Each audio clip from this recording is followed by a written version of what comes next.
everybody and welcome on today's video.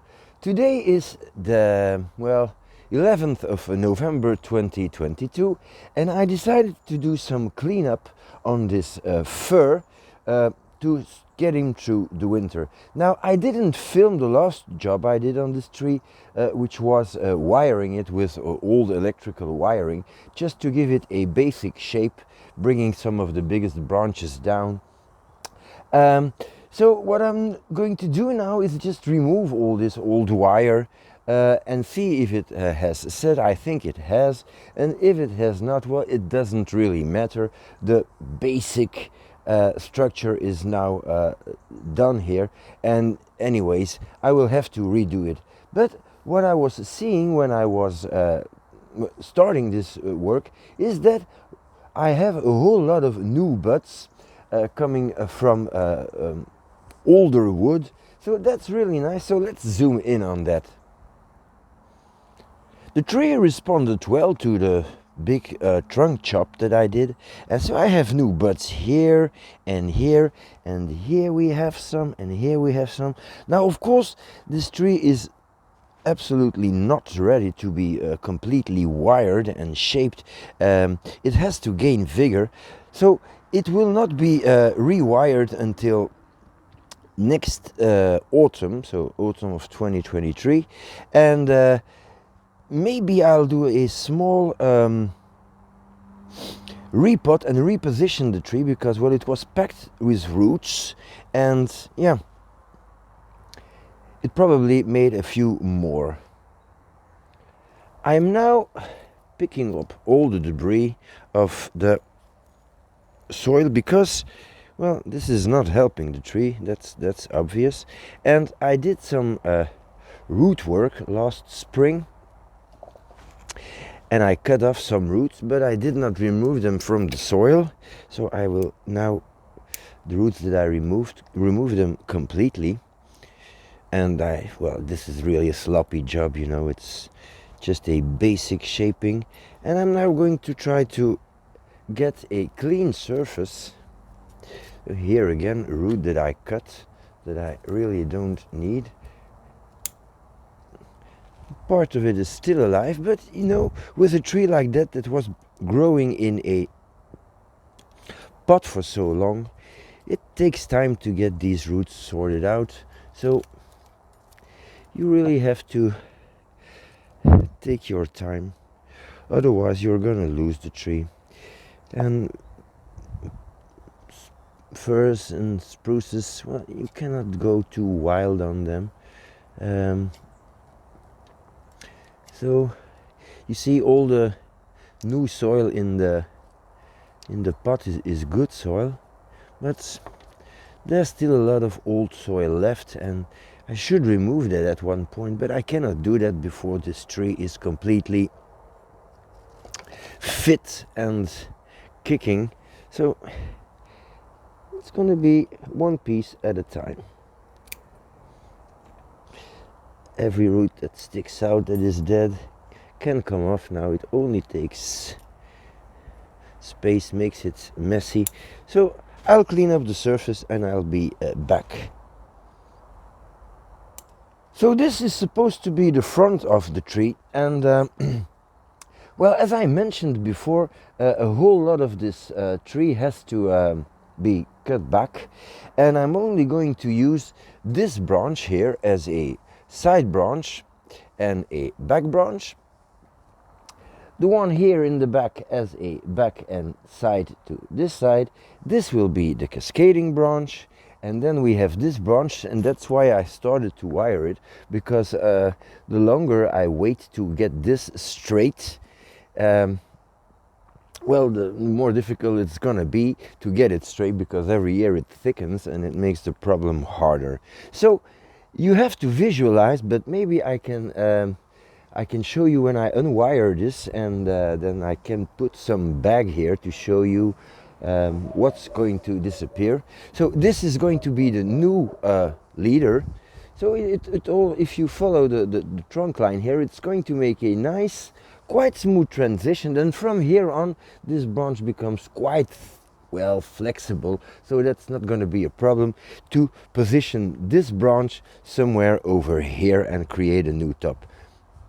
Therefore, of course, I'm going to need to get rid of this part.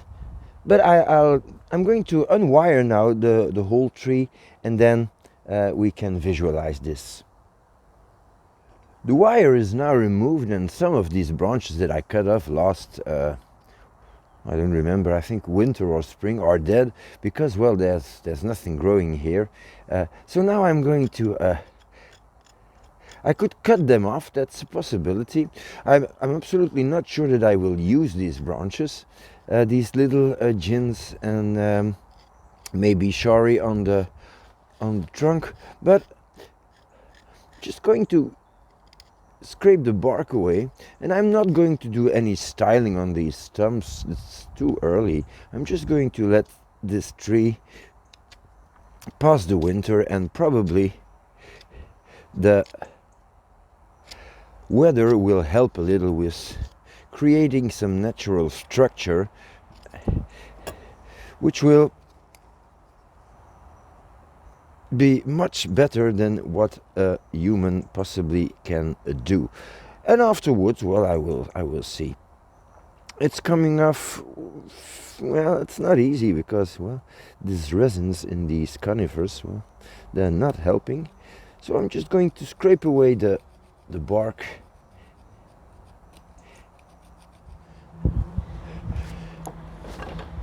So I changed my location just because, well, it's nicer to have a, well, wooden background. So this is a gin that I made last year, and it's been drying now for, well, the whole season, and it is really too long. And you see these two branches here, they look ridiculous. So I'm going to remove part of that, and what you do to make a gin is just take a piece of material, and then with your pliers you grab it and you turn back, and so it looks very natural. And this gin is too long. You could have very long gins on a juniper, but on a fir or a spruce or a pine, it's not very natural because this wood is quite soft, and in nature it will disappear. So if you're not completely sure about how long it should be, well, don't make it too short, obviously, because you can always shorten it. And so I'm going to stop here. That's not a really long gin, but another thing you can do, I will zoom in, is maybe just make a kind of V shape here. So I'll zoom in.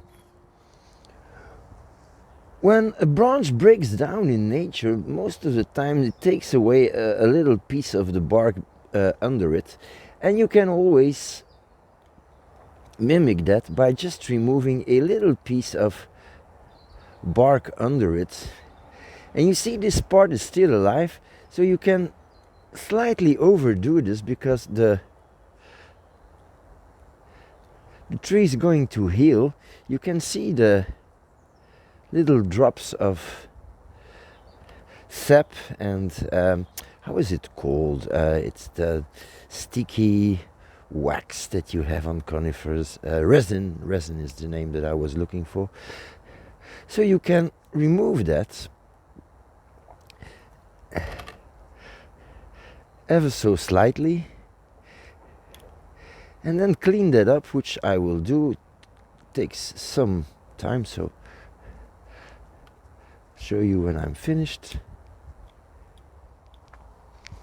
So this little gin now really looks like it was a branch that broke and then teared a whole piece of this bark away, and I think it's looking quite good. It also, because I made it look like a little bit of a comma, I think, in writing, it's nice because now it gives also some movement in the trunk. So it gives not movement, but it gives some visual movement. And I have a big gin here, and well, this one obviously is not done. I'll zoom in on that one. Here we have a shot of both. So this is the one that has been done, and this is the one that I should work on now. And as you can see, well, now it's just a, wait a minute, I'm going to move this branch. Now it's just a big stick like a pencil coming out of the tree, and you see the tree is trying to close this, but while it's trying to close this, it's causing a big bulge here, which is not very attractive. And so I think it should be possible to get this bulge off, and then maybe try to get a little bit of movement even on this root, but that is something that I will not, oh, you can see the root, sorry, on this root, but I'm not going to go too deep because I'm not sure about where the tree is going to be in the soil, so that's another thing. So this is something I will have to do. I'm not going to do it today because I don't have that much time, and well, yeah. Now, talking about roots, you see here we have this horrible root, which is like a 90-degree angle. Is not acceptable. So I was feeling with my finger, and this goes quite deep. So probably I will have to, I could remove this corner of this root and go like this. So you see, this is much more acceptable. It's a whole lot softer. So yeah, but again, the root work, I'll have to wait for it. There's all kinds of problems here. See, this root is doing, well, maybe doing something, I don't know, but visually it's not doing anything good. So I'll probably have to remove it, or if I can, I prefer to reposition this like so. So maybe that's one thing that I can do, reposition this root, because it looks like it's alive, and that's also something that I can do today. And therefore I just need a piece of wire. So I have a little piece of copper wire with a hook.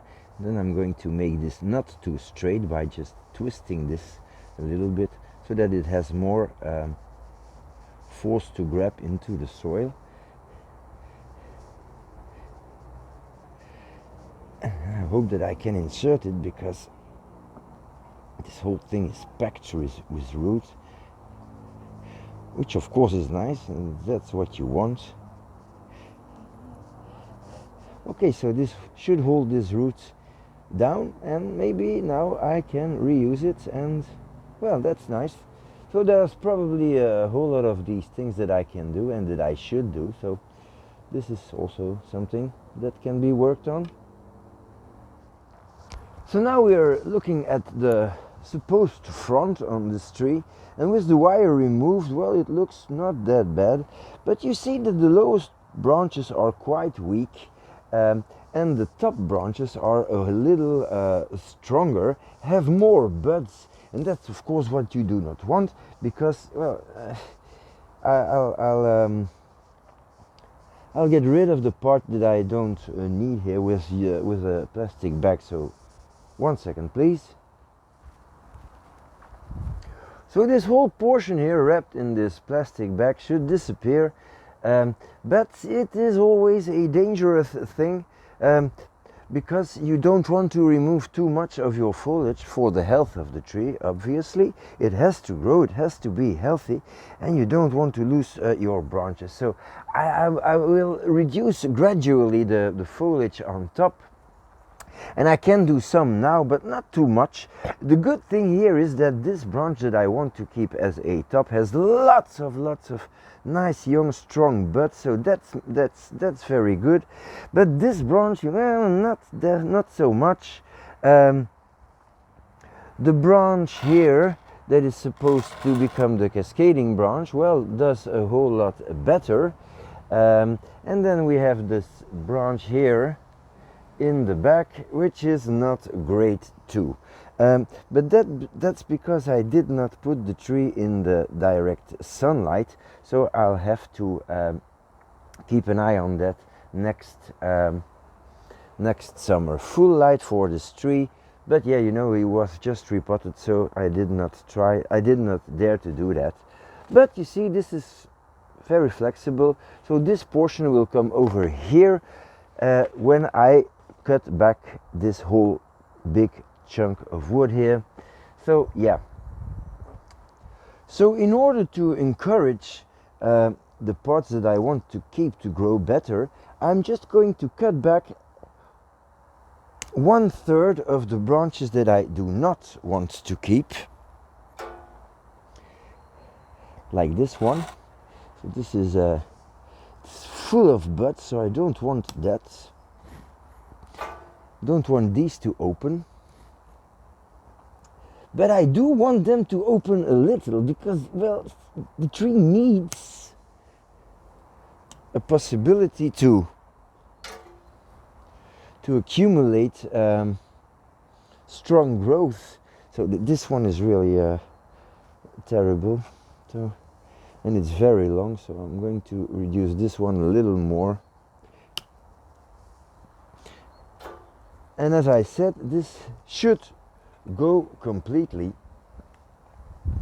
This one is not really strong, but it has some buds, so I'm just going to remove a little piece here. This is my new top, so not touching that. This is dead, so, well, can remove that. And you see, you have, even on old wood, you have completely new shoots, so it's possible to do that with a fir. But of course you need to, oh, my microphone. You need to get rid of these new little buds. They're not doing anything good here. Same here, is a complete new branch from this year. Don't need that. I need other buds to open. So it's now that I have to make that choice. So I'm just cutting back a little, leaving new buds on every branch, because, well, you want the tree to be healthy overall. And I must really keep in mind that this is the front, so that I don't cut back anything that I do not like. On the branches that are weak and that I want to keep, I need to do absolutely nothing. I want to keep these as healthy and vigorous as I possibly can. And yeah, you don't want to jeopardize the health of the tree. Now, I think that I will remove it here. I could also try to make this incredibly big deadwood feature. I'm not sure about that. Anyways, that's not a problem that I need to deal with today. I really need to get this tree healthy with lots of foliage so that I can work on it. So that's basically it for today. I'm just going to continue finishing this gin and shari. Maybe I'll post a picture of it at the end screen. And then, well, and that's going to be it. There's going to be no wiring. I want this branches to grow healthy, and that's it. So I hope that you liked it. It's always possible to do something with your old Christmas tree, so why don't you give it a try? Thank you for watching, and see you next time.